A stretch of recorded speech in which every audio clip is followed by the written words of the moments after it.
கையை இவ்வாறு கணையத்தை அழுத்தி கொண்டு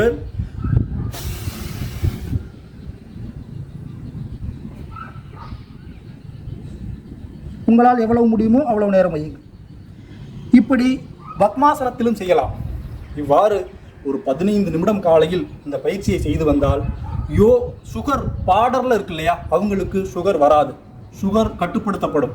நீங்கள் எல்லாம் நினைத்து கொண்டிருக்கிறீர்கள் சர்க்கரை வியாதி ஒரு வியாதி என்று. அது நோய் கிடையாது, அது டிசீஸ் கிடையாது, டிசார்டர். அது நோய் அல்ல. அவற்றை நாம் கட்டுப்பாடோடு வைத்திருந்தால் அது ஒரு நோயே கிடையாது. நீங்கள் இந்த பயிற்சியை தினந்தோறும் செய்யுங்கள். அதாவது சுகர் அந்த பார்டர் லைனில் இருக்கிறவங்க இதை தினந்தோறும் செய்தீர்கள் என்றால் கண்டிப்பாக உங்களுக்கு சுகர் அதிகமாகாது, சர்க்கரை வியாதி அதிகமாகாது.